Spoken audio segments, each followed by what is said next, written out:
Hi guys, welcome back to new video. आज की video जो है उसमें हम लोग बात करने वाले हैं जो लास्ट मिनट प्रिपरेशन स्ट्रैटेजी है उसके बारे में उससे रिलेटेड बात होगा यहाँ पर।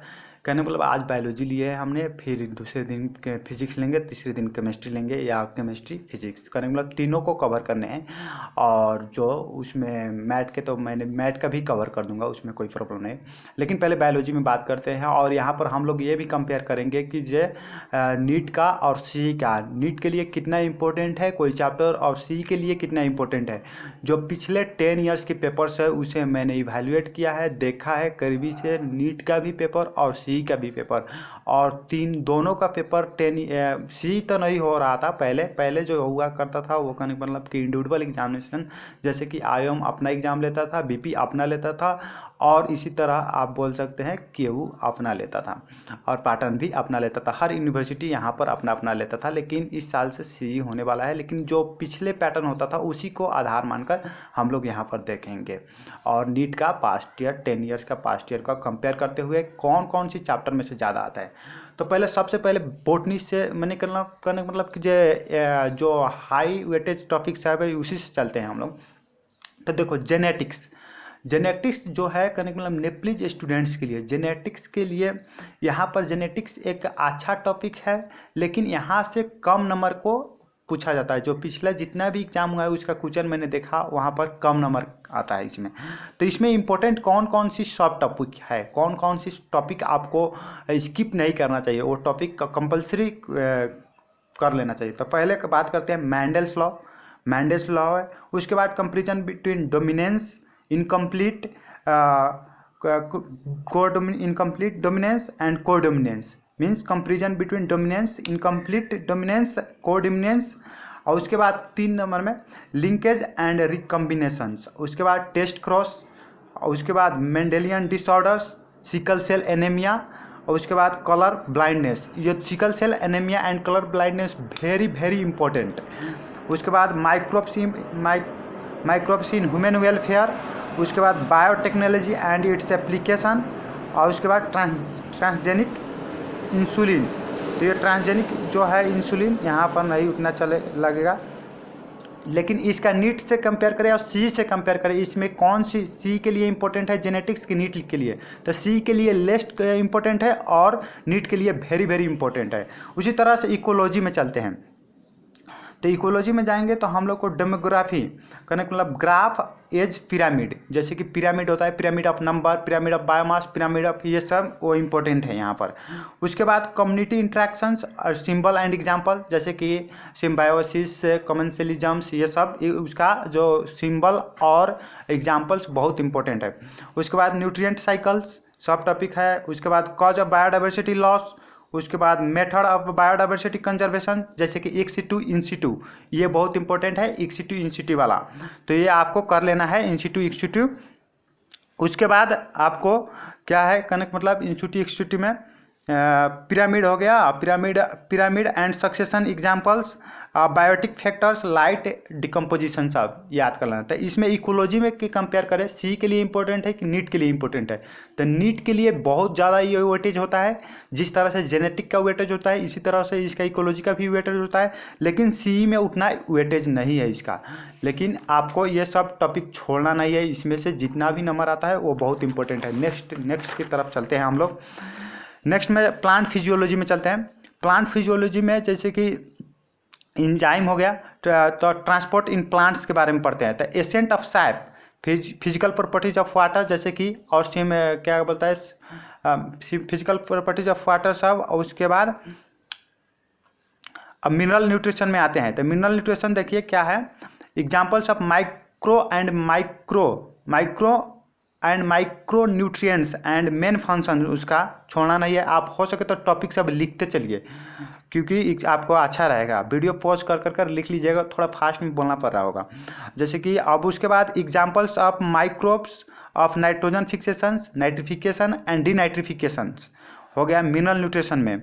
उसके बाद फोटोसिंथेसिस इन हायर प्लांट्स में बात करें तो अर्ली एक्सपेरिमेंट्स, जो भी अर्ली एक्सपेरिमेंट्स सब हुआ है वो आपको बहुत ज़रूरी है। Factors of photosynthesis, colour of photosynthetic, मैं ज़्यादा इसका इलेबोरेशन नहीं कर रहा हूँ क्योंकि ज़्यादा करेंगे तो वीडियो बहुत लंबा हो जाएगा। Colour of photosynthetic pigments in chromatograms and उसके बाद केल्विन साइकिल, क्रेब्स साइकिल्स, ये सब जो भी साइकिल सब है ये सबको आपको अच्छे से पढ़ना है।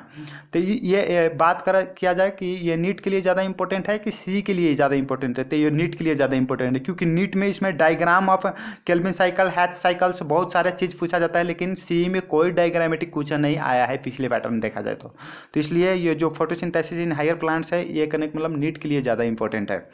उसके बाद रिस्पायरेशन इन प्लांट्स के बाद चलते हैं। तो इसमें क्या है, कॉम्प्लेक्सेस ऑफ ईटीएस करने का मतलब इलेक्ट्रॉन ट्रांसपोर्ट सिस्टम वाला, और उसके बाद number of ATP and NADH2 in various process, जो होता है कितना नंबर ऑफ फॉर्मेशन एटीपी हुआ, कितना नंबर ऑफ NADH2 हुआ, वो आपको सब टॉपिक बता रहे हैं रिस्पायरेशन प्लांट्स में, वो बहुत इंपॉर्टेंट है। रिस्पायरेटरी क्वेश्चन, RQ फैक्टर सब जो रिस्पायरेटरी क्वेश्चन होता है ये आपको मेमोरी बेस्ड क्वेश्चन है और आपको याद करके रखना है, ये आपके लिए बहुत ज़्यादा उपयोगी होगा और ये इंपॉर्टेंट भी है। और इसका बात किया जाए as a compare to NEET और यहाँ पे तो एज अ इक्वली बोल सकते हैं, दोनों के लिए सेम ही है। उसके बाद plant growth and development, plant growth and development में चाहेंगे तो मेन इफेक्ट्स ऑफ पीजीआर छोड़ना नहीं है। मेन इफेक्ट्स ऑफ पीजीआर क्या होता है, छोड़ना नहीं। सीड डोरमेंसी ये इंपॉर्टेंट है, लेकिन as a compare to NEET and C it is important for more important for NEET. उसके बाद प्लांट डाइवर्सिटी में चलते हैं। तो प्लांट डाइवर्सिटी में जो हमें क्या क्या कवर करना है सब टॉपिक बता रहे हैं। Examples of species, genus and family, ये आपको कवर करना है। उसके बाद characteristics of the five kingdom is very very important. उसके बाद ब्लू ग्रीन अलगिन आप बोलेंगे कि लास्ट में सब बता ही दे रहे हैं, तो नहीं, उसमें जो इम्पोर्टेंट सब टॉपिक है वो छोड़ना नहीं है, बहुत सारा सब टॉपिक है इंपॉर्टेंट। आपको एक जनरल और लास्ट मिनट प्रिपरेशन दे रहा है क्योंकि लॉकडाउन से आपका जो लॉकडाउन होने की वजह से आपका जो डेट है एक्सटेंड हो गया, तो लास्ट मिनट में आप कैसे रिवाइज कर सकते हैं ये बता रहे हैं। Blue green algae, mycelium and examples of class phycomycetes, ascomycetes, basidiomycetes and deuteromycetes. तो ये माइसेलियम आपको ज़्यादा फोकस करना है और एग्जाम्पल्स ऑफ क्लास फाइकोमाइसिट्स ज़्यादा फोकस करना है इसमें। उसके बाद क्या है, वायरस कैरेक्टर्स एंड डिजीज आपको, और वीरोइड, फिरॉन्स, लाइकेंस एंड माइकोरिजिया। उसके बाद एग्जाम्पल्स ऑफ आइसोगैमस, एनिसोगैमस और ओगैमस अलगी, ये बहुत इंपॉर्टेंट है। Examples of isogamous, oogamous, anisogamous algae का जो एग्जाम्पल्स है और ये बहुत इंपॉर्टेंट है। Stored food pigment cell wall of each class of algae, ये इंपॉर्टेंट है। उसके बाद क्या चले, examples of each class of algae, bryophytes examples. उसके बाद ब्रायोफाइट, गैमेटोफाइट एंड स्पोरोफाइट। उसके बाद टेरियोफाइट एग्जाम्पल्स एंड हेट्रोस्पोरी और गैमनोस्पर्म्स का एग्जाम्पल्स। लेकिन ये सब का जो अलगी का लाइफ साइकिल है और सी में पूछा जाता है, लेकिन नीट में उतना नहीं दिया गया है इंपॉर्टेंस, लेकिन सी में अलगी का लाइफ साइकिल, ब्रायोफाइटा का लाइफ साइकिल और टेरियोफाइटा की लाइफ साइकिल भी इंपॉर्टेंस है, सो इसका आप लाइफ साइकिल भी देखें। नेक्स्ट की तरफ चलते हैं। अब सेल बायोलॉजी कहेंगे तो as compare to NEET and C both के लिए इक्वली इंपॉर्टेंस है, कोई इसमें थोड़ा बहुत का भी अल्टर नहीं है इसमें। सिर्फ क्या है कि जो नीट में थोड़ा कभी कभी डायग्रामेटिक क्वेश्चन पूछ लेता है, लेकिन यहाँ पर डायग्रामेटिक क्वेश्चन नहीं पता, लेकिन जो कंटेंट है वो सेम है, सिमिलर है। तो सेल मेम्ब्रेन में आपको फ्लूइड मोजाइक टॉपिक है वेरी इंपॉर्टेंट। फ्लूइड मोजाइक जो मॉडल है वो बहुत इंपॉर्टेंट है। उसके बाद endomembrane systems, types of plastids, mitochondria and ribosomes, types of chromosomes. उसके बाद G1S G2 फेज जो सेल साइकिल है उसमें G1S G2 फेज है जो बहुत इंपॉर्टेंट है। उसके बाद main characteristics of prophase, metaphase, anaphase and telophase, जो ये करैक्टर है मेन करैक्टर सब। और उसके बाद सब स्टेजेस ऑफ मियोसिस 1, बहुत लिप्टोटिन, जाइगोटिन ये सब जो है वो मियोसिस का जो सब स्टेज है मियोसिस का, वो बहुत इंपॉर्टेंट है। प्लांट रिप्रोडक्शन में चलते हैं। प्लांट रिप्रोडक्शन जो नीट है और सी के लिए इक्वली इंपॉर्टेंट है, इसमें कोई आप नीट के लिए प्रिपेयर कर रहे हैं या सी के लिए, इसमें आपको मजा से दोनों के लिए प्रिपेयर कर सकते हैं, इक्वली वेटेज है इसमें। Tapetums, stages of male gametophyte, perisperms, in pollination में क्या है, ऑटोगैमी, जेनिटोगैमी, जेनोगैमी। और types of pollinations, wind, waters, insect. Examples of pollination याद करना है आपको। उसके बाद examples of endospermic and non endospermic seed आपको ये देख लेना है प्लांट रिप्रोडक्शन में। थोड़ा फास्ट बोल रहे हैं क्योंकि टाइम थोड़ा कम है हमारे पास, वीडियो लंबा हो जाएगा। ह्यूमन रिप्रोडक्शन में चलते हैं। ह्यूमन रिप्रोडक्शन में क्या है, आपको इसमें आप बोलेंगे तो इसमें थोड़ा बहुत नीट के लिए भी उतना कोई फर्क नहीं है। आप नीट और सी के लिए दोनों के लिए प्रिपेयर कर सकते हैं, उतना कोई खास फर्क नहीं है, इक्वली वेटेज है इसमें। तब पहले ह्यूमन रिप्रोडक्शन में बात करते हैं, male and female reproductive systems, structure and function. लेकिन क्या होता है कि जो नीट में इसमें डायग्रामेटिक क्वेश्चन आता है, लेकिन सी में डायग्रामेटिक क्वेश्चन आने की बहुत कम संभावना है, क्योंकि पिछले पैटर्न में कभी भी बायोलॉजी में डायग्रामेटिक क्वेश्चन नहीं आया है। उसके बाद gametogenesis including hormonal controls, menstrual cycles, hormonal controls and phases, उस क्या करना है। और एक छोटा सा आपका टॉप चैप्टर ले सकते हैं, जैसे कि एज ए हिंट इसमें से क्वेश्चन पूछ सकता है, मेंस्ट्रुअल हाइजीन ऑल्सो, कहने का मतलब during menstrual period how to keep your self hygienic कहकर इस सब का related. Parturitions and lactations, foetal ejections, reflex, colostrums, ये इंपॉर्टेंट है। जैसे कि पास्चुरेशंस एंड लैक्टेशन में आपको फोटल इजेक्शन का और रिफ्लेक्स, फोटल इजेक्शन, रिफ्लेक्स और उसके बाद क्लोस्ट्रम आपको अच्छे से पढ़ना है। Fertilization, general stages of embryonic development, fertilization में general stages of embryonic development. और सब टॉपिक एक इसी का जो ह्यूमन रिप्रोडक्शन है, इसी का सब टॉपिक है रिप्रोडक्टिव हेल्थ। तो इसमें क्या है, बर्थ कंट्रोल मेथड जैसे कि hormonal method and IUDs important है। उसके बाद STDs, causative agent, side effect sexual transmitted disease का। और उसके बाद आर्टिफिशियल से इंसेमिनेशंस में आपको जो टेक्नोलॉजी से है IVF, ET, जिफ्ट, उसके बाद जिफ्ट, उसके बाद ICSI, ETC, test tube baby, उसके बाद इम्यूनोसेंटेसिस है।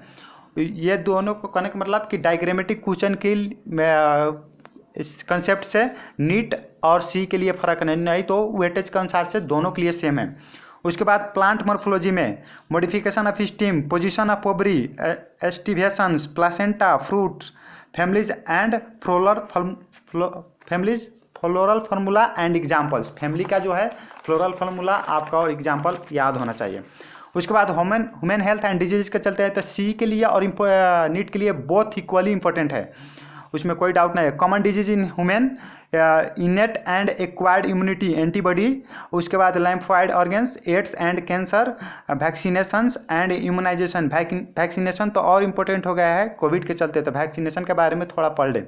उसके बाद graft rejections, drugs and alcohol abuse में ओपियोइड्स, मॉर्फिन। उसके बाद कैनाबिनोइड्स। उसके बाद cocaine, addictions and dependence, datura and belladonna. उसके बाद allergy and autoimmune disorders, emphysema, cigarette and smoking. Cigarette smoking. Animal diversity में चलते हैं तो एनिमल डाइवर्सिटी में जो नेपाल में भी और सी में भी उतना खास नहीं है इसके। उसके बाद करने मतलब ऑसिलोमेट एनिमल्स, नेपाल में इसका खास है लेकिन इंडिया में खास नहीं है इसका। जैसे कि ऑसिलोमेट एनिमल्स में पोरीफेरा, सोलेंट्रेटा, स्टिनोफोरा, प्लैटीहेल्मिन्थेसिस आपको देखना है। उसके बाद क्या है, symmetry in echinodermata. Symmetry in echinodermata में थोड़ा एक एक्सेप्शन भी है इन लार्वा एंड एडल्ट फेज में, आप देखें उसे। Arthropoda and mollusca, examples of कोडाटा आपको अच्छा से देखना है। उसके बाद ओरिजिन एंड इवोल्यूशन में चलते हैं। नीट एंड सी के लिए इक्वली इंपॉर्टेंट है, कोई डिस्क्रिमिनेशन नहीं करना है इसमें। Examples of homologous organs and analogous organs, ये इंपॉर्टेंट है। Divergents evolutions, adaptive radiations, examples divergent evolutions हो गया। उसके बाद कन्वर्जेंट इवोल्यूशंस और types of natural selections and genetic drift. उसके बाद आप आएंगे तो Hardy Weinberg's principles and affecting factors, evolutionary history of vertebrates, so human evolutions especially cranial capacity and origin, human evolution especially cranial capacity and origin आप देख रहे होंगे जब सी का पेपर दे रहे होंगे, मॉडल टेस्ट सब और या मॉक टेस्ट बोलिए, तो उसमें आपको इवोल्यूशनरी में से cranial capacity and origin and human evolution के बारे में आ रहा होगा क्वेश्चन बार बार, तो इसे नहीं छोड़ना है, ये टॉपिक सब टॉपिक बहुत इंपॉर्टेंट है। उसके बाद इंडोक्राइन सिस्टम में चलते हैं, equally important for NEET and C, आप बोल सकते हैं glands, hormones, their function and disorders. उसके बाद मैकेनिज्म ऑफ हार्मोन एक्शन, थोड़ा बहुत, उतना नहीं। Digestive system is very very important for C but less important for NEET. तो इसमें क्या है, dentitions, enzymes and glands of digestive systems. और उसके बाद absorptions of food specially fats के बारे में, ऑब्जर्प्शंस ऑफ फैट्स के बारे में देखना है, और disorders related to digestive system देख सकते हैं आप। उसके बाद प्लांट एनाटोमी चलते हैं। प्लांट एनाटोमी क्या है, phloem, xylems, anatomy of stem, root, leaf, और उसके बाद सेकेंडरी ग्रोथ। स्केलेटल सिस्टम में चलते हैं एंड मसल में, तो muscle portion, proteins, joints very important है। ज्वाइंट सब का जो नाम है वो रैबिट बोन से रिलेटेड होता है, लेकिन ह्यूमन बोन में भी वही एप्लीकेबल है, इसीलिए ज्वाइंट्स बहुत इंपॉर्टेंट है, और डिसऑर्डर्स इसका थोड़ा बहुत।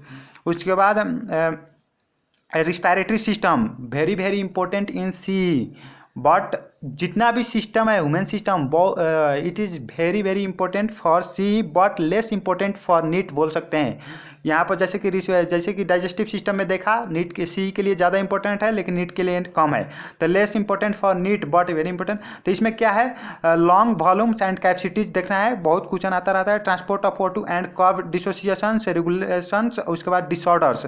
उसके बाद सर्कुलेटरी सिस्टम भी वही है, मतलब नीट के लिए ज़्यादा लेस इंपॉर्टेंट है और सी के लिए ज़्यादा इंपॉर्टेंट है। WBC and their functions, blood group, ABO and RH। उसके बाद regulations of cardiac cycles, conduction systems, ECG and disorders. उसके बाद नेक्स्ट में चलते हैं स्क्रेटरी सिस्टम, सेम सी के लिए ज़्यादा इंपॉर्टेंट है एंड नीट के लिए कम इंपॉर्टेंट है।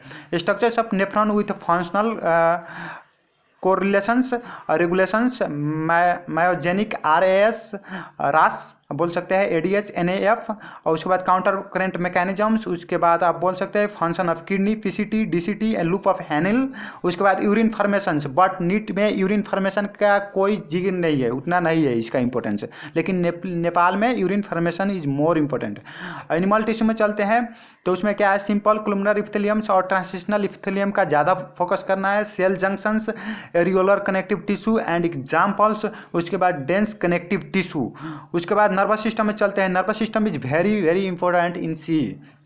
इसमें क्या है, structures of neurons and impulse conductions, functions of brain and spinal cord, types of reflex actions इसमें आता है। जैसे कि इसमें इम्पल्स कंडक्शन में सोडियम पोटासियम कंडक्शन जो इम्पल्स होता है उसके जैसे फ्लक्स सब वो सब याद करना है, जैसे रिपोलराइजेशन, डिपोलराइजेशन वाला सब।